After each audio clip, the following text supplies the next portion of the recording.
I want to roast you all the time, but you look good. And I'm sorry I said you were going to die before me. You know, sometimes it's hard to hear the truth. I appreciate it. I love seeing you. You look like a guy in a Foot Locker trying on running shoes, and people who see you go, "Oh." Like he's trying. Yeah. Oh. Yeah. You're like a real bless his heart running shoe purchase. That is the voice of the great Pete Holmes. We are so excited to have him back. This is a spur of the moment idea I had the other day because I'm about to do my final shows at the Beacon Theater March 16 through 22. After touring the show and developing the show, The Good Life, over the course of 2 years, and I was going to call Pete to ask about punching up some jokes for it, and then I was like, you know what? Let's record it and see what jokes he's working on, because he just filmed a special, and so he is at square one, and so he had some bits, and then we ended up in this big digression about the nature of clean comedy versus not clean comedy, and all this kind of stuff. It ended up being great. Thanks to everyone, by the way, who's been coming out to the shows, the final performances of Please Stop the Ride / what it's called now, which is The Good Life. And the shows have been really, really cool. The Largo shows in Los Angeles this week are sold out. A portion of the proceeds are going to fire relief efforts. I'm very excited to be returning to Los Angeles and then back at the Beacon Theater. Only a few tickets left. Go to birbigs.com for tickets. I love talking to Pete today, one of my favorite people to work out jokes with. If you like listening to Pete, he has a great podcast. It's called You Made It Weird. I've been on a bunch of times. It is a fantastic podcast. If you like the working it out section of this podcast, typically, this is the episode for you. We go deep on jokes. We razz each other a bit. We were close friends, and we do that sometimes. I think you're really going to enjoy my chat with the great Pete Holmes.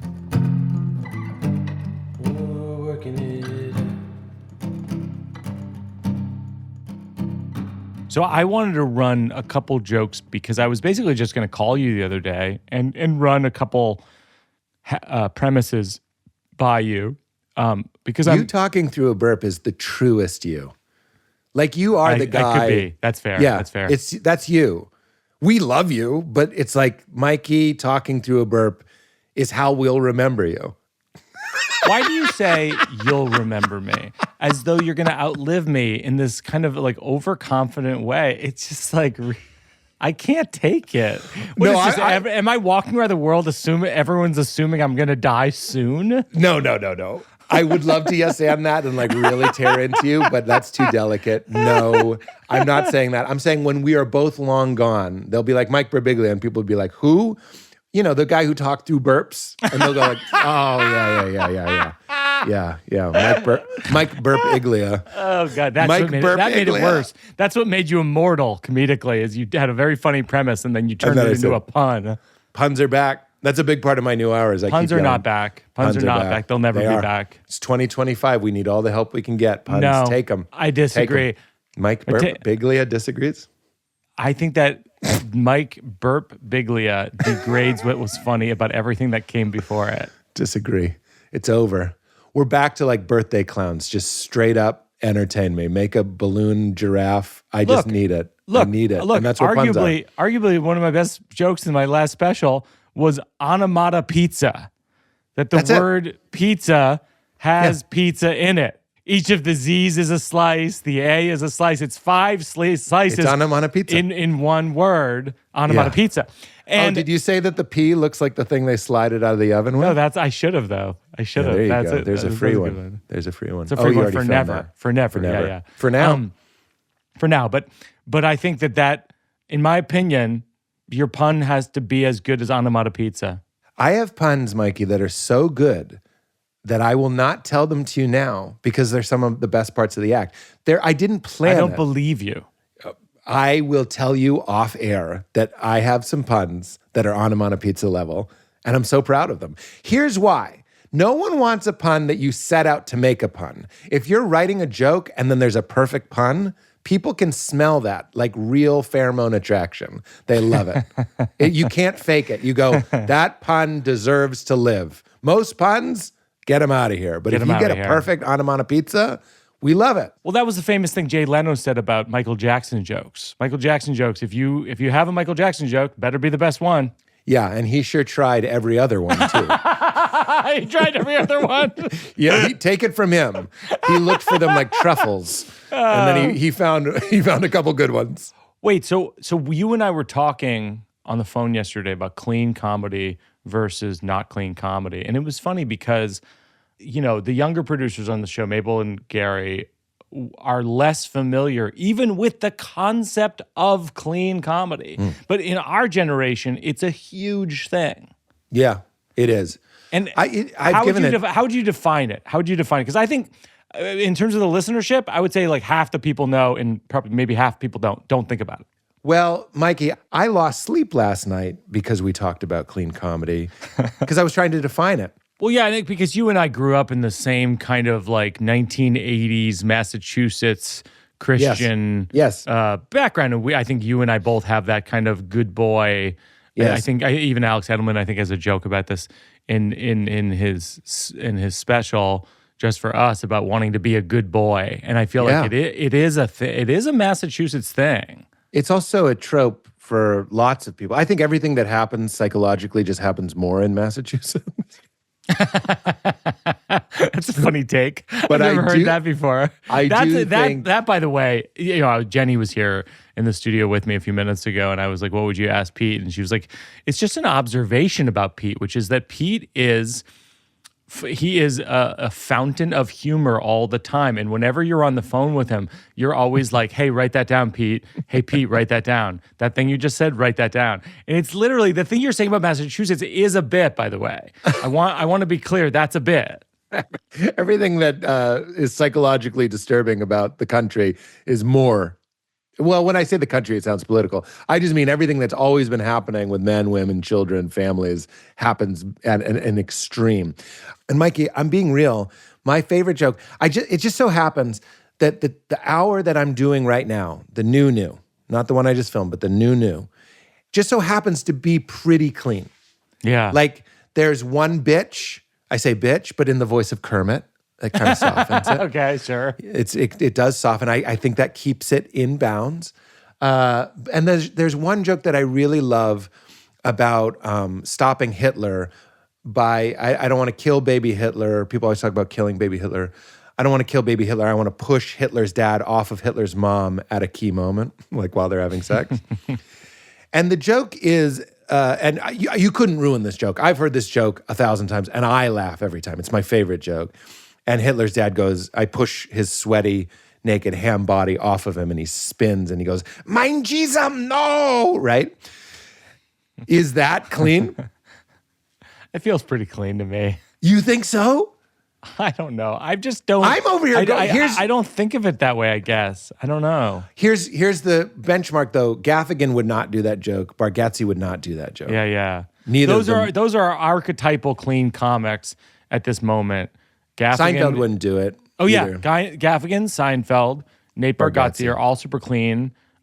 Ryan Hamilton wouldn't say that. He wouldn't say mein jism. And it's interesting. I'd say with no joke in my voice, yeah, he wouldn't say mein jism. No, and all of these people I think are very funny. I think I said to you yesterday, and we'll cut this out if you don't want to mention it, but I said, if you wanted your touring business to be 2 or 3 or 4 times bigger, I would put the word clean in the title of your hour that you're touring with.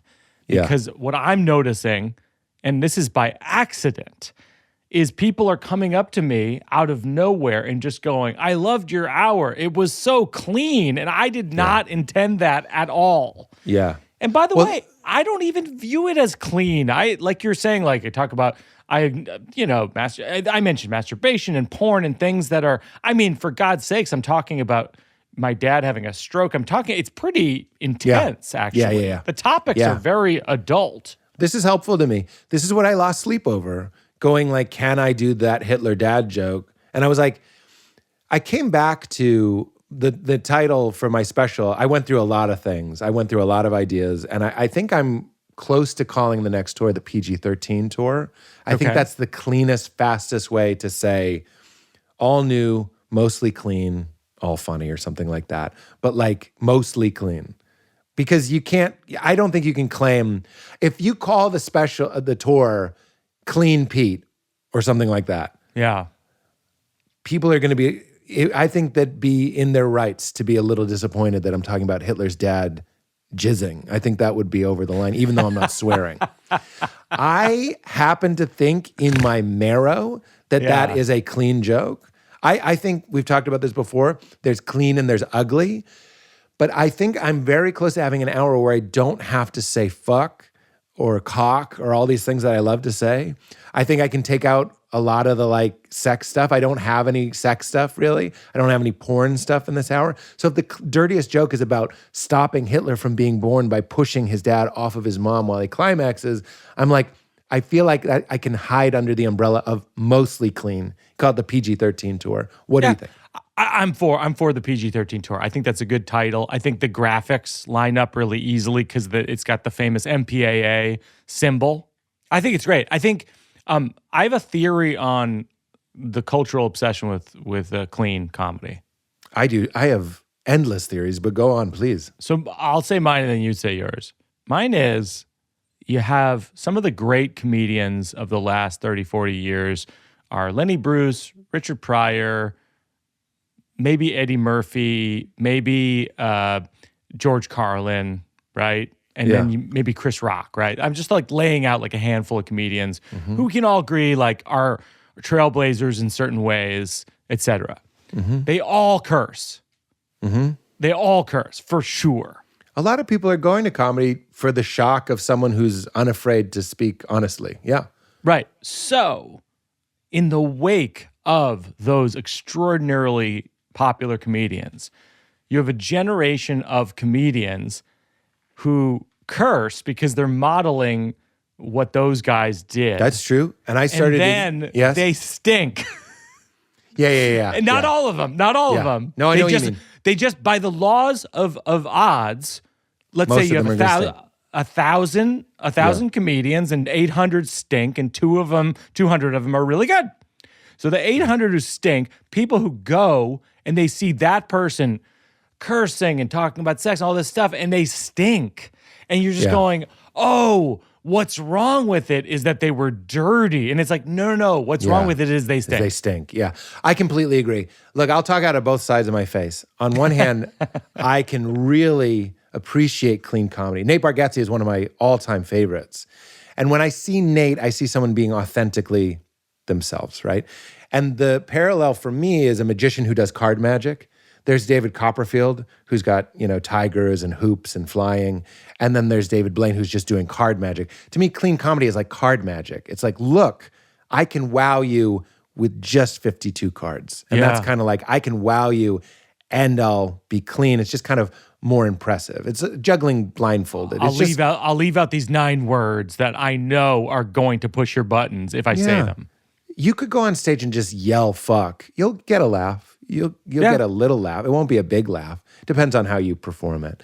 The other side of my face, though, and this is where my own psychology and my own past comes up, is I deeply resent the idea that God likes you more if you don't swear. And that was part of my messaging. That was part of what I imagine my own package to be, which is the guy who talks about God and deeply and thinks deeply about God and cares about that and also talks about everything. I think there's a real message to that. Holiness is wholeness. It's including everything, all the feelings, weird, rage, embarrassment, shame. It's not acting, it's not whistling in the dark and pretending that you only say golly gee. And that's the part that like can upset me, but I'm starting to get over that. I don't think most people think of it in that way. Because there are people that just want to go to the show with their family, or they want to go to the show and know that they're not going to be embarrassed with their in-laws or their boss. I get that. I'm starting to like take listen to how much meaning I gave it. God likes you more because you like. I'm taking it too seriously. By the way, I went to confession when I was a kid in the Catholic Church, where if people don't know what this is, It's in every improv scene ever, or sketch comedy.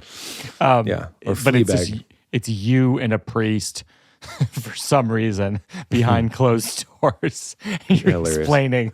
There's a wall between you. There's a wall between you. Sometimes there's not, though. I did it once. I did a few times where it's just you and the priest, and it's just you in two chairs. Mikey, that's a sauna.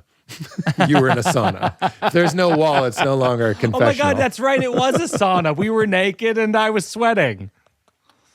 I totally forgot the details. Yeah. He just has the collar on. Oh, Jesus. Okay, so that's how they go in saunas. When I was a kid, I did a confession, and I would say, forgive me, I've sinned. I cursed. Blah blah blah. Yeah. Meanwhile, that's not a sin. No, I know. It's actually it literally isn't a sin. And no priest, not a single priest, when I went 10 or 20 or 30 times a confession, not a single priest goes, hey, I'm going to stop you short there. Don't mean to cut you short, 9-year-old, but that's actually not a sin.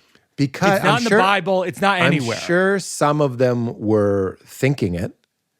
Here's the issue. Swearing and teen pregnancy are what I would call visual. One of them you hear, but they're overt sins. Okay. The church is not going on a rampage against coveting your neighbor's wife. It's not going on a rampage against even lying. Yeah. It's going on a rampage against the ones that are really bad for its image. And I understand this, by the way. I don't fault this. If you have a congregation of people that keep saying cocksucker or motherfucker, like, it looks bad. Similarly, right. The optics aren't great. If you have a congregation and all the teenage girls are pregnant, that's why the emphasis on these things. It causes the whole thing to fall apart. Mickey Mouse cannot smoke a cigarette while he's on duty.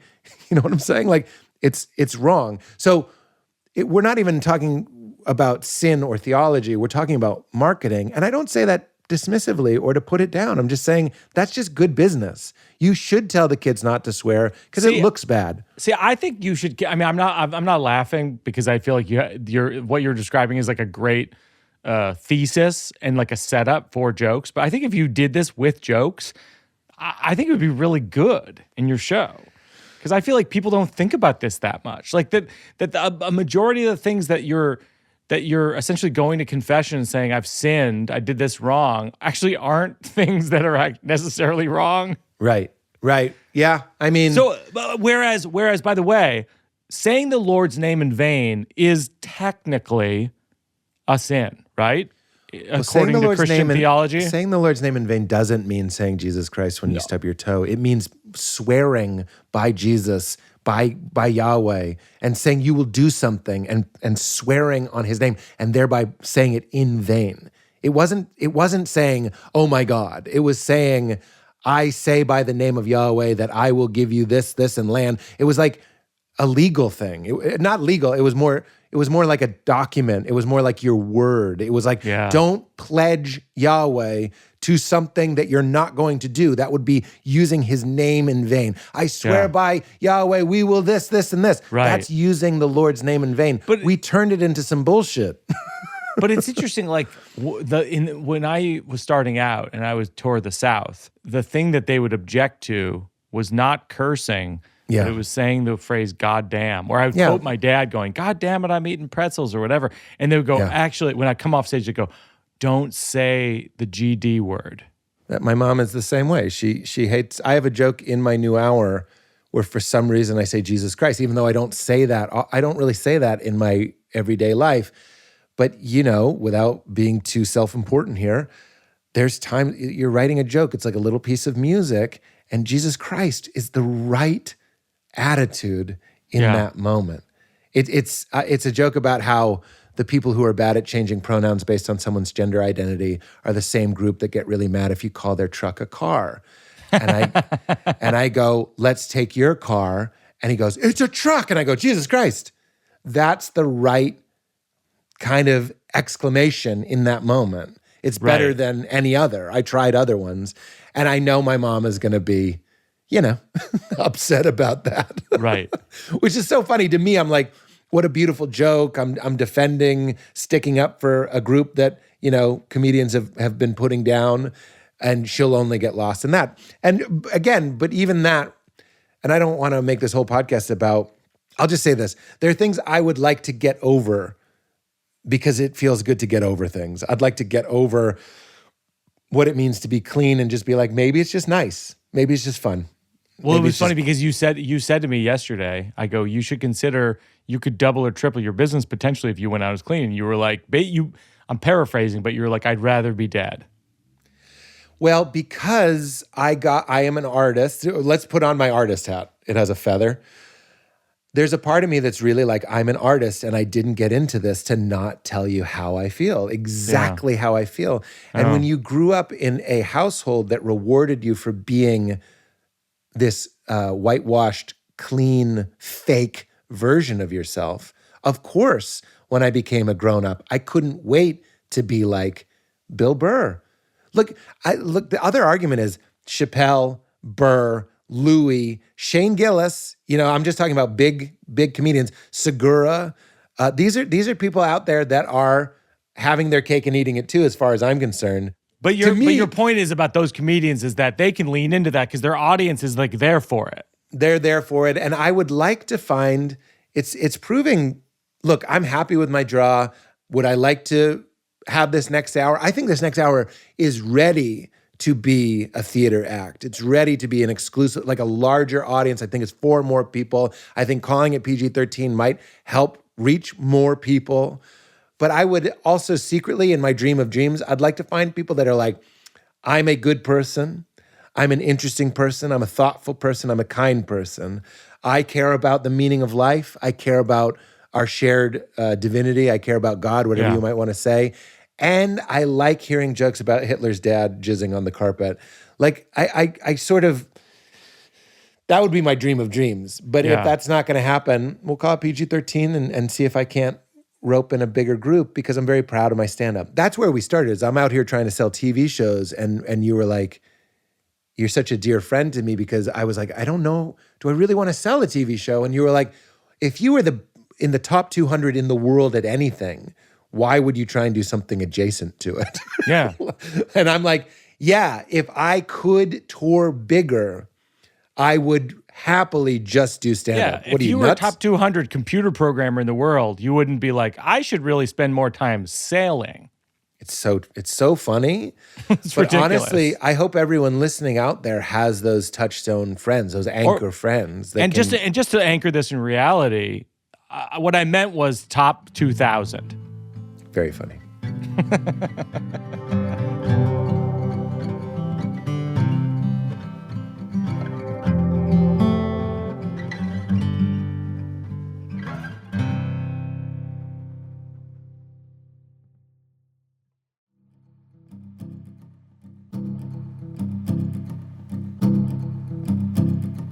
Okay, here's a couple of jokes I'm trying to figure out. Yeah, I'd love to. Well, one is just like, and these are like, some of these are like throwaway lines that are in the special where I'm like, oh, it could be a bit, but I just haven't spent enough time with it on stage. And one of them is about how... I've done stand-up before.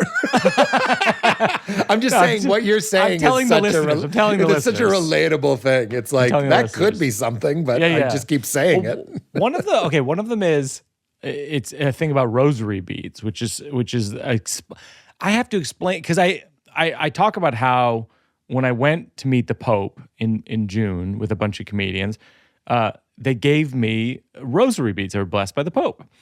And I try to explain what rosary beads are. And I'm trying to figure out a comedic way to point out that, like, in Christianity, it's like these beads, and it's like a necklace, but like you can't wear it as a necklace. It's and it's like it's a pocket necklace. That's you ever count something with an abacus? It's yes. But it's an abacus, and it's to count prayers. But then you tied the abacus, and then you said, "Don't wear this. Keep it in your pocket." Oh, that's good. Yeah, I like don't that. wear it. It's a necklace you can't wear. Here's a necklace that has prayers on it. Don't wear it. Yeah. Yeah. and use it like an abacus. Like there's something also funny about like to explain what a rosary is to you, I'd also have to explain what an abacus is to you. An abacus is like a calculator, and I have to explain what a calculator is to you. That's funny. Basically, that's a good bit. Yeah. It takes a lot of steps down because it is an abacus that counts prayer that you tied off for a necklace that you can't wear. That's what. And if you're confused, so was I. There you go. There's your. And then the other thing is, because I point. Nike. This is like, again, this is not a comedic idea as much as it's just a fully real idea, which is when I was a kid, first communion, my grandmother gave me like rosary beads, like junior. Sorry, I put a pin in that because Sure. I really think there's something to going like, if you don't know what a rosary is, it's like a string of beads, and each one you touch and you say a prayer, and you use the beads to count how many prayers you've done, like an abacus. Then you pause. If you don't know what an abacus is like, and then you do it like a, and then you go, if you don't know what a calculator is, it's like an app on your phone that used to just be a black brick that you got at Radio Shack. If you don't know what Radio Shack is, it's a place where they wanted your zip code. You could do that. That's one of the formulas available to you. I think it's funny. Yeah, it's funny. available. But anyway, when my grandmother gave me rosary beads, and they were like rosary beads junior. You know what I mean? You remember that? It's like The little small like ones? they're like light blue or light pink or whatever. Yeah. Trying to cool it up a little bit. Yeah, and They're not the hardwood ones. Exactly. Yeah, that's exactly it. Yeah. And then I would pray, and it would be 10, each bead stood for a prayer, right? So it's like 10 Hail Marys, and then an Our Father, and then a Glory Be. I think there's like 59 beads in total, if I'm not mistaken. I'm not sure, but it sounds around there. And then every night, and I say this on stage, I go, every night I would pray using these beads. And in my consciousness, it was me and God. Mm-hmm. And we were together. And at a certain point in my childhood, I don't know when, it was just me. That's a good line. And it's not a laugh line. It's just kind of there. And it's that's a good line. Yeah, that's my exact experience of my relationship with religion. It's like I didn't have a single inflection point, but my consciousness as a child was 1,000% different than it is now. You mean more magical, more I didn't more ethical and moral and real. Yeah. Well, what do you mean? No, what I mean is that my consciousness was me and God, and we were buddies. Yeah, it's like a buddy comedy all the time with me and God. And then at a certain point, it was just, I'm Indiana Jones. If I did that, it was me and Tracy Morgan in a cop car, and God keeps going, I made the world in 7 days. I mean, I did all of this. Stop touching your dick. I'm sorry, I flashed back to one time I opened for Tracy Morgan.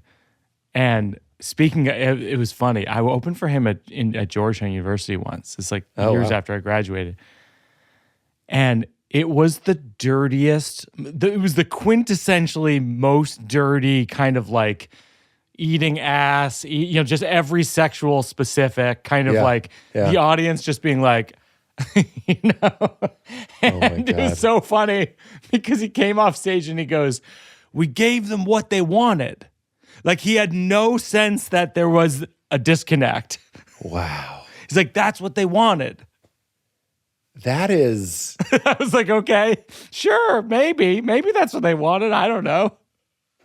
I mean, what percentage of being a comedian is having a pretty good radar for when you didn't give the audience what they wanted? It might be a full 60%.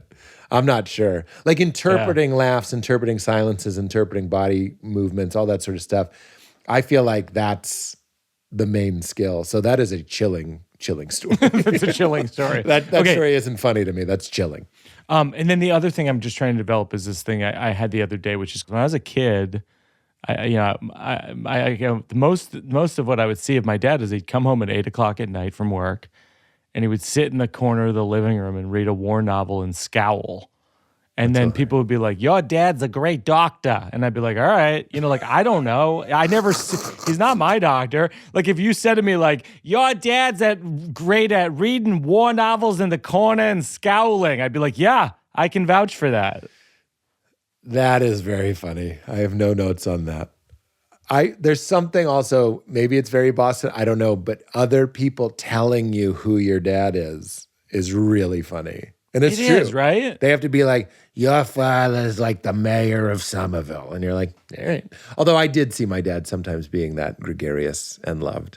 But I know what you mean. I think I love that bit. It's very, very funny.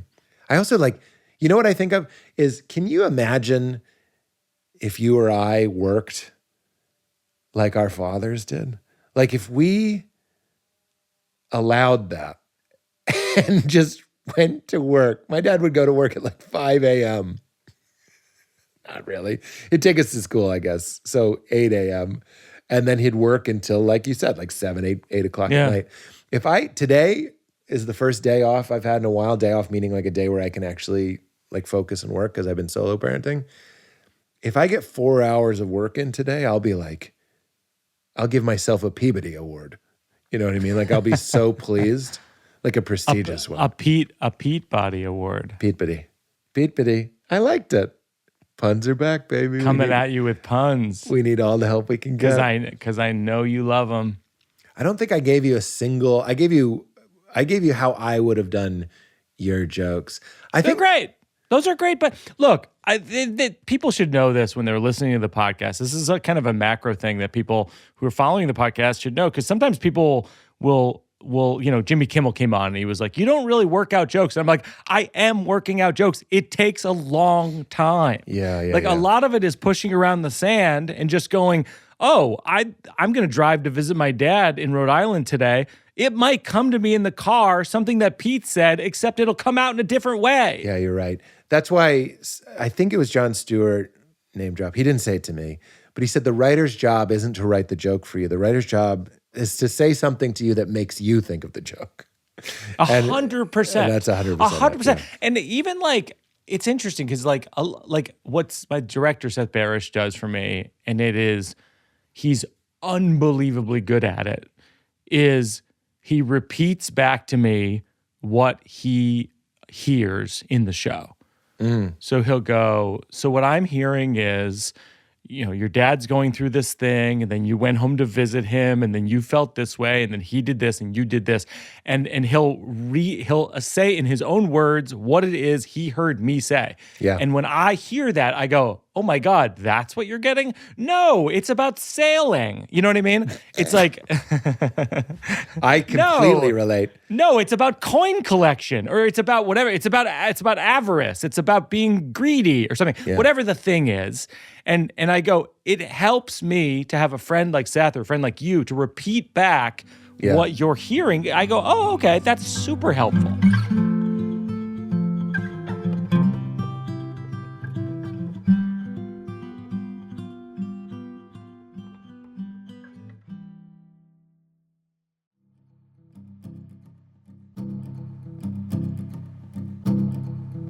Do you have any bits in your new hour? Yes, I do. Premises, half ideas? I'm going to try and just remember it instead of reading it to you. But I'm doing this joke. I think this opening line is very, very funny.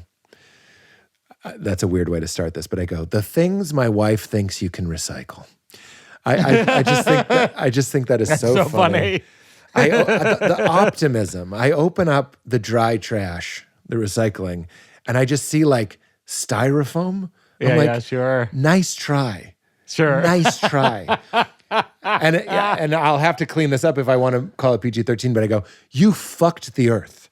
You fucked the earth. You fucked it. You can't just make it better by putting it in the dry trash. You should put a mirror in the recycling so you can see yourself fucking the earth as you try to repurpose styrofoam. That's very funny. What do you think they're doing with it? Making crafts? You think they're making a fort? Yeah. Nothing. I go, coffee cups? Nice try.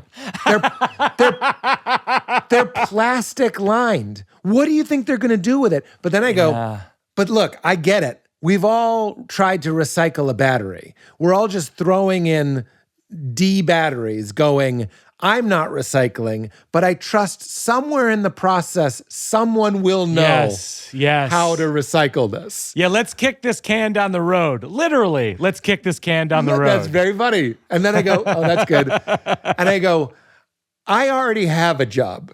You work at the recycling plant, you figure it out. Yeah. And then I go, and my wife signed us up for like Blue Apron. It's not actually Blue Apron, but I picked Blue Apron because it's the most popular one. I go, she signed us up for Blue Apron. You can pretend to care about the earth, or you can have a home meal delivery service. You can't do both. You can't have your soup shipped to you from North Dakota. Yeah. You can't open boxes filled with dry ice and take out a single sprig of cilantro in a little baggie like a crime scene investigation. People are coming over for dinner. There's so many boxes. They're like, did you just move in? And you're like, no, we just made dinner. Like, it can't, like, why are you cosplaying like you cook? Yeah.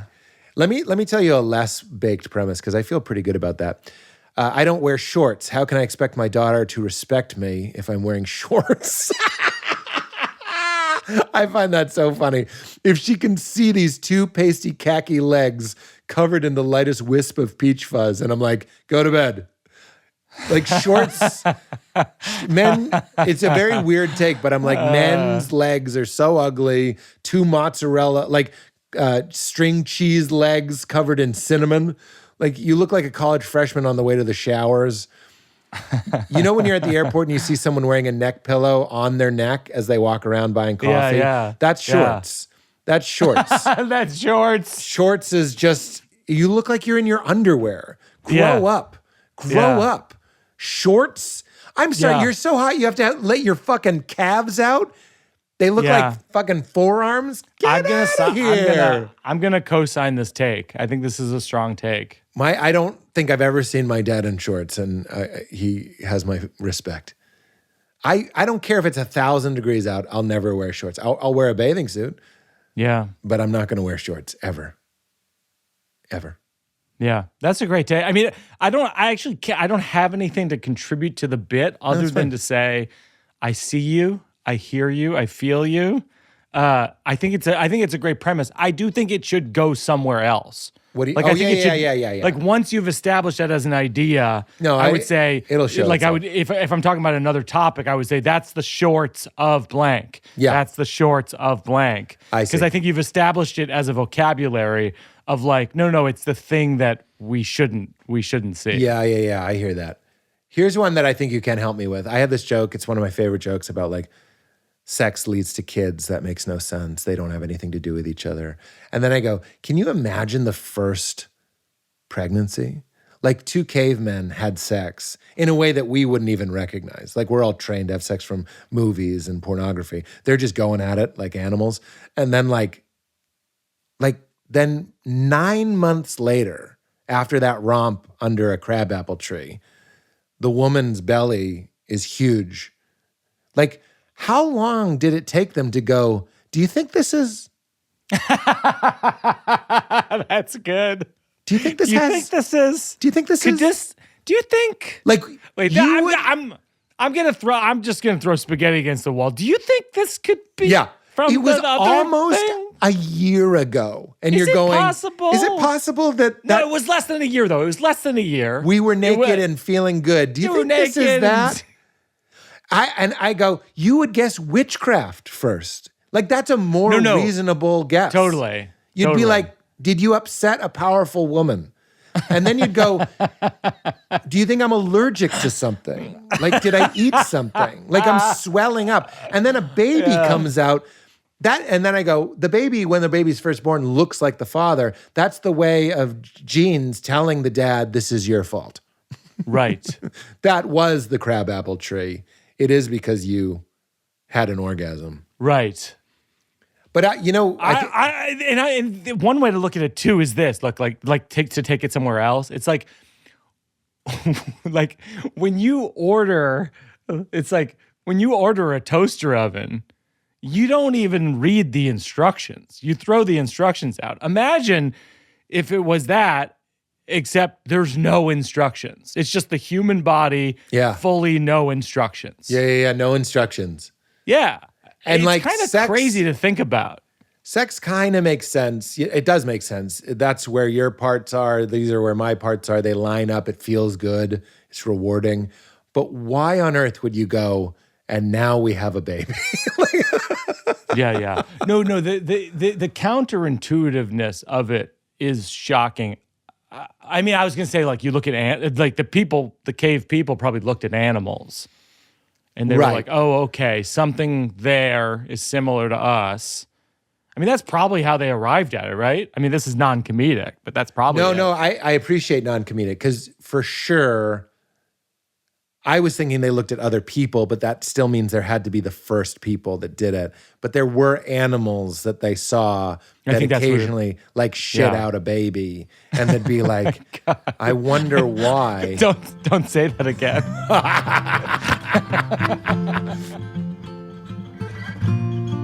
Well, Petey, I will say, Mikey, I want to roast you all the time, but you look good.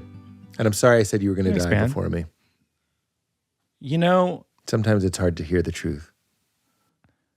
I appreciate it. I love seeing you. You look like a guy in a Foot Locker trying on running shoes, and people who see you go, "Oh." Like he's trying. Yeah. Oh. Yeah. You're like a real bless his heart running shoe purchase. For working out for a cause, in the past you've done Homeboy Industries. Yeah. And I think we'll do that again. We sure can. That's my preference. Yeah. Petey, thank you so much for going over all of these jokes and talking about all this stuff, because I'm cramming to figure out all the last little tidbits and eke out the last few lines. Yeah. Steam clean for the show. All right, pal. I'll see you soon. Love you. Thank you, Mikey. Love you too. Working it out, 'cause it's not done. We're working it out, 'cause there's no